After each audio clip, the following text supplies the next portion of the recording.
Hey, it's Dr. Jade, Teta, and welcome to Metabolic Living's Immunity Upgrade Blueprint. In today's lecture, we're going to be talking about how willpower is not a finite resource. How willpower is a little bit more like skill power. And we're going to learn what charges and drains this willpower battery. Now, it's important to remember that the best defense is a strong immune system, and you get a strong immune system when you develop a strong, robust, resilient metabolism, because the metabolism provides the energy to fuel your immune system in the first place so that it can do its job fighting microbes like bacteria and viruses. When you think of willpower, most people think you either have it or you don't have it. A better way to think of it as a battery. There are things that can charge your battery, and there are things that can drain your battery. And some people have big, huge, honking batteries, and other people have little, small batteries. Part of the way that we develop big, honking batteries, huge, that hold a lot of charge, is through practicing some of the things that we're going to talk about in this lecture. And part of the way that we maintain or continue to have a tiny little battery is not being aware of these things. So let's get into this a little bit. What are some of the things that drain the battery? Well, self-criticism is a big one, and this is a very evidence-based approach. I'm not making things up here. I'm actually helping you understand what science has actually told us can drain the battery. And so when you eat a donut and then beat yourself up and call yourself a fat slob for eating the donut, you actually result in having less willpower next time around. And this is something that a lot of people are unaware of, because for some reason we think slapping ourselves on the wrist is going to motivate us to do better. It actually seems to do the opposite. Whenever you are self-critical of yourself, your brain is watching all the time. And so you can almost think of this like dealing with a pet. If you tell a pet, good boy, the pet starts to maybe go, okay, maybe I'm a good boy. However, if you're like bad boy, the pet maybe continues to think it's a bad boy. Think about yourself as your own pet in a sense, and or your own best friend. Do you really want your best friend to feel so horrible about themselves just because they are learning and beginning the process? We want to make sure we're not self-critical. When we are, we drain our battery. Also, anytime we have self-restraint, it is also something that drains our battery. In other words, if I put a donut in front of you and you have to restrain yourself from having that donut, that actually drains your willpower to some degree, so that the next time a donut shows up in front of you 2 hours later, you're more likely to have it. This is one of the reasons why, if we restrain ourselves and don't eat anything that we like at breakfast, and then we restrain ourselves and don't eat anything we like at lunch, by the time we get to dinner, all we want to do is eat the things that we like, and we are far more likely to not be able to resist temptations when our significant other or friends invite us to get a burger or pizza or bring ice cream in the house. And so we want to be careful about not self-criticizing ourselves and beating ourselves up, and also be aware of self-restraint and managing self-restraint to a degree. Stress and negative emotions also have a very profound impact on this, quote, willpower battery. If you have a lot of stress and overwhelm at work, if you are having negative emotions, if you get into an argument, if you're having difficult people in your life, perhaps this makes you less likely to be able to manage healthy lifestyle choices with willpower. Thinking and learning is also something that can definitely drain your willpower. So if you spend all day listening to me lecture to you, that is a lot of information that you're processing. It's a lot of mental sort of use. Your battery, your mental battery, begins to be drained to some degree. Self-editing is another one. We kind of talked about this in a past lecture, but self-editing is the internal to-do list, right? It's like, I got to do this, I got to do that, I need to think about this, I better not forget about that, I need to remember what so-and-so told me, what was that person's name, I got this deadline at work. It's all this stuff about like this internal chatter about what I need to do. And also self-editing is also about, ooh, I better not say that. Let me keep my mouth shut here. Is that appropriate to say, right? It's all this kind of internal self-regulation. This drains the battery.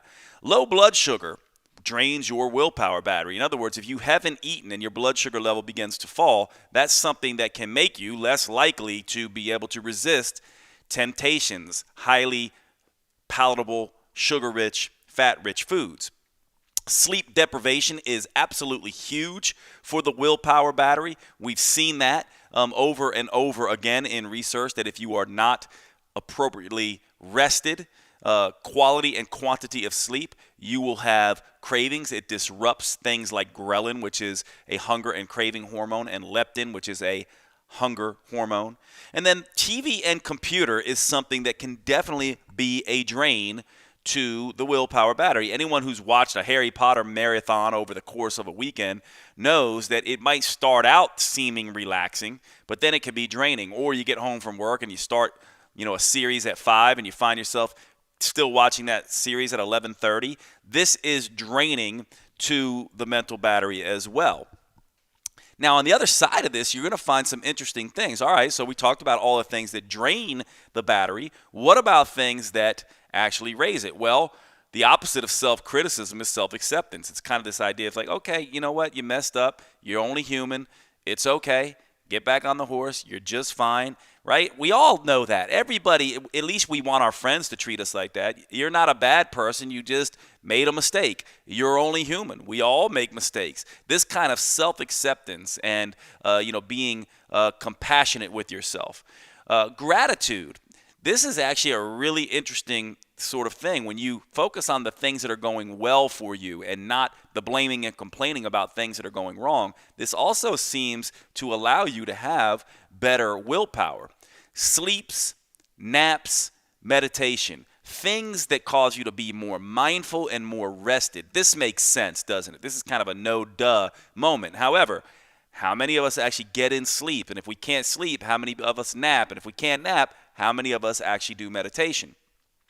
Rest and recovery activities are huge. R&R activities, what would these be? To me, these are all the things that make us go woo-saw or awe experiences. Those experiences that make us feel relaxed and recharged and regenerated. We've talked about some of those, but these are all things like, massage and meditation and hot baths and sauna therapy and sex and long walks in the woods and hanging out with and cuddling with our pets and those kinds of things. All of these things make a difference. Foam rolling or self-massage and things like that. Now, here's an interesting one, right? TV and computer. I just told you TV and computer screen time can drain your willpower battery. Now I'm telling you they also can raise your willpower battery. What's the difference here? Well, typically whenever you're learning something new, and you'll see this in just a minute, and you have a new insight or you're laughing, this can be engaging and help to build willpower. It can go too far, right? Because thinking and learning also, when it goes too much, is also draining. And so TV and computer, depending on what you're watching and for how long, short times in front of screens, and especially funny things and things that make you laugh and learn, can be charging to you. Longer duration things that are more, drama heavy and that kind of stuff, maybe not the same. Thinking and learning, again, it's, insight-based, and that kind of thing is very charging. And as long as you're not doing it for a full 8 hours and you're spending an hour and then recovering, that is a different thing. Creative pursuits are huge. Painting, playing music, coloring, doodling, all those things. Loved one, pets, we talked about. Reading and learning here. This is the other thing that we talked about. If you're going to think about learning and thinking and mental power, you want to give yourself time to do that. It can be very, very charging so long as you don't drain yourself. And then stress and positive emotions. Now, here's another one, right? So you see stress and negative emotions. Stress can be positive or negative. Stress can drain your willpower battery. It also can charge your willpower battery. How do we know which one? Well, now you're kind of getting, after some of these lectures, you're starting to understand stress that is prolonged and negative stress versus stress that is short-lived and positive stress. Stress that we can adapt from and get stronger versus stress that we have no control over. So there's a lot to be said here. So the idea then is to go through this sort of exercise I just brought you through and say, okay, Jade, I can see where I am much more drained rather than charged, and I'll start doing some of these charging activities, especially this one. There's just some people who continually berate themselves internally. And this is something that starts very slowly, but basically learning to talk to yourself as you would talk to a friend and someone that you actually love and care for, or a child. One of the things research does is helps us to sort of understand one of the things that we can do to have a little bit better willpower is to imagine our older, more frail selves or our younger, more, sort of needy selves, and be the parent to and or caretaker to those projections of ourselves, so that we can see ourselves in the future, and we can see ourselves more as children, and we can parent ourselves and care for ourselves and have some self-compassion. Now, the other thing about building up the willpower battery, we've talked about this over and over and over again. We will continue to, but there is something about walking that is magical, especially in green settings. It charges us up. It helps our brain reset. It lowers cortisol. It seems to have a positive, beneficial impact on willpower as well. Sleep is critical. If you can't sleep, taking naps. If you can't nap, then we want to be thinking about meditation. Also, one of the things we don't think about is people, our group of friends. And there's several different ways to look at this. You want good quality people around you in your sphere, right? So you have your sort of social circle, your peers. You also have your closest, dearest, best friends. You want to be thinking about who are the people that charge me up. Remember, we talked last lecture about believers versus haters. Who are these people? Family time, right? So here you're kind of seeing the social circle here being wider. Peers and workout buddies and coworkers and people that you like, acquaintances that you like, and then super close best friends, and then family, right? And then this idea of lovers and your significant other or your romantic partner. And what you want to be thinking about is look at the pictures here. People hanging out, warm feelings, laughing, right? Spending quality time together, playing together. This is kind of how you want to be thinking this. Making love, physical intimacy. These things can be wonderful tools to lower stress and help with willpower. You want to begin to cultivate these things. And how many of us actually think about that? Instead, we're thinking all about to-dos instead of I got to do X, Y, Z, and this, that, and this, instead of saying, let me go hang with my people. Let me, recharge to some degree. People can recharge us, and we can recharge other people. And we need to understand that we humans are connection-based animals in a sense. And so that's part of the reason why we're doing this immunity challenge and the community around it, because we need this and it helps our willpower battery. I talked before about creative pursuits, but I want to mention it again because it's so critical. And the research on this is even if you have no skills, you might say, well, Jade, I don't play an instrument. I don't paint. I don't draw. Writing, coloring, doodling. They've even taken adults and just given them coloring books and seen that that actually helps their willpower battery and lower some of their stress burden. And of course, all kinds of rituals and building in healthy, relaxing rituals. And this is essentially someone here with herbal tea and just this idea of sort of immersing yourself in these self-care activities.